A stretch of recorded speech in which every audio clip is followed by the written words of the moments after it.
छोटी सी बात कही कि अगर आप और हम अपने जीवन को सुखमय बनाना चाहते हैं तो इस सत्संग को यहीं पर समाप्त न होने दें। सत्संग की बातों को आप यहां से लेकर अपने घर जाएं और घर में मनन करें, चिंतन करें और प्रयोग करें। जो 4 बातें सुनना, जानना, मानना और सानना, ये 4 गतिविधि, ये 4 तरीके, ये 4 स्वरूप हमारे आपके जीवन को सत्संगमय बना देता है। ये चारों स्वरूप आपके हमारे जीवन को सरस बना देते हैं, सुंदर बना देते हैं। बस शर्त यही है, इन बातों को हम विस्मृत न करें, भूल न जाए। यह सत्संग, ये ज्ञान की चर्चा केवल औपचारिकता नहीं है, ये केवल पंडाल लगाकर और हारण लगाकर और मंच सजाकर केवल प्रवचन करना उद्देश्य नहीं है। उद्देश्य है सबके जीवन में बदलाव, सबके जीवन में परिवर्तन। और वह परिवर्तन थोड़ा भी हुआ, आप बहुत क्रोधी स्वभाव के हैं और सत्संग की बातों को सुनकर मनन करके आपने उसका प्रयोग किया और धीरे धीरे संकल्प लेकर आपने अपने क्रोध पर नियंत्रण किया, तो मटिया का सत्संग केवल मटिया का नहीं होगा, बल्कि आपके पूरे जीवन का, आपके पूरे परिवार का, आपके पूरे समाज का सत्संग हो जाएगा। एक उदाहरण की बात है, इसलिए सत्संग हमारे जीवन को, आप सबके जीवन को सुंदर सुव्यवस्थित बना सकता है, बशर्ते सत्संग की बातों को यहां से भर के ले जाए, हृदय में भर के ले जाए, अपने अंतःकरण में भर के ले जाए और ठीक से सुने, ठीक से जाने, ठीक से माने और उसको साने। ये कहानी कितनी बार आप लोगों ने सुनी है। वो एक घी खाने वाला आदमी ससुराल पहुंचता है, उसकी पत्नी उसको भात में घी डाल देती है और चूंकि घी अलग से कटोरी में खाता था, उसकी पत्नी रोज उसको घी अलग से देती थी कटोरी में। ससुराल में घी कम था तो उसकी पत्नी ने भाई, भतीजे, चाचा और पिताजी के सामने अलग से घी दे नहीं सकती थी क्योंकि घी बहुत कम था। अपने पति के थाली में भात के अंदर में घी डाल दिया, ऊपर से सादा भात बिछाकर सबकी थाली में परोस दिया और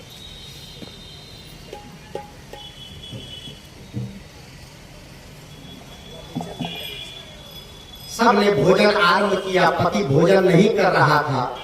पति की ओर नजर करते हुए पत्नी ने देखा, पति के आंख से आंख मिली तो पति ने इशारे में कह दिया, ऐ जी जानो तो काहे न मानो, तू जानती है मैं बिना घी का भोजन नहीं करता हूँ, तो थाली में घी क्यों नहीं दिया।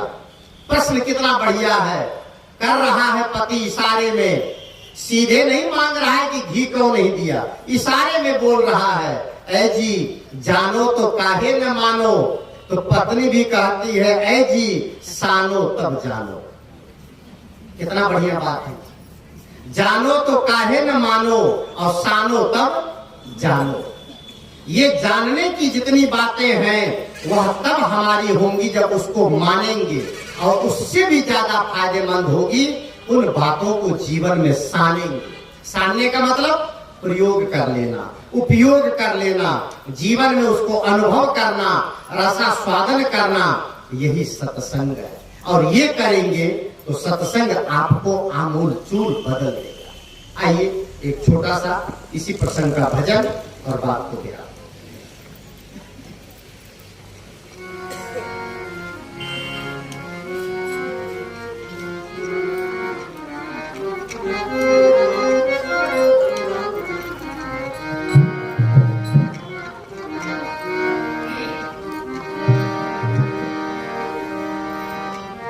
सत्संग की आधी घड़ी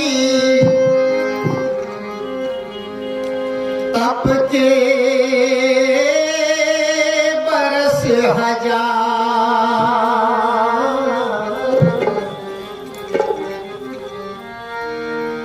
मॉनिटर को थोड़ा सा सेट कर लो, मॉनिटर अगर दूर है थोड़ा नजदीक कर दीजिएगा, क्योंकि यहाँ आवाज कुछ समझ कम आती है।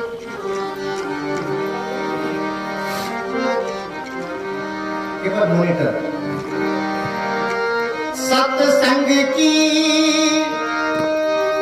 आधी घड़ी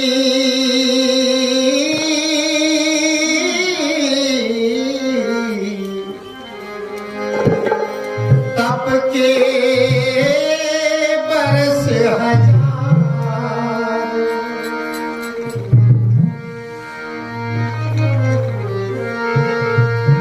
ज्ञान तुला पर ना तुले कहते संत विचार। सत्संग गंगा सत्संग जमुना सत्संग चारों धाम है। सत्संग गंगा सत्संग जमुना सत्संग चारों धाम है। सत्संग से सब दुख मिटता है, सुख मिलता आराम है।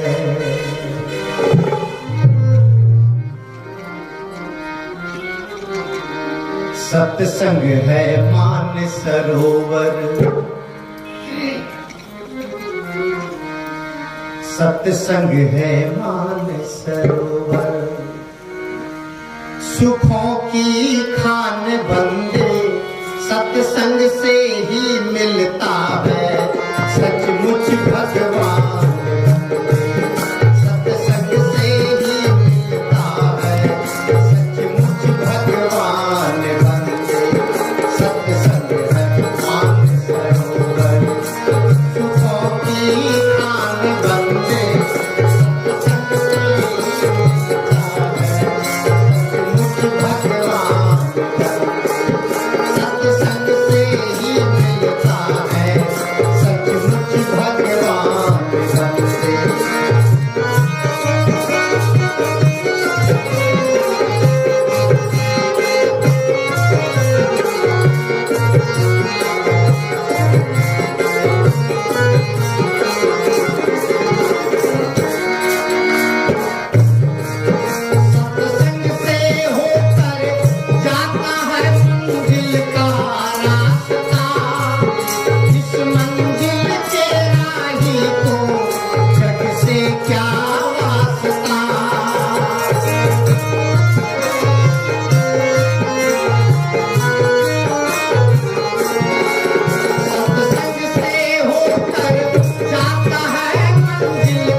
समय हो गया, इसी के साथ मैं अपनी बात को विराम देता हूँ। बोलिए सदगुरु कबीर साहब।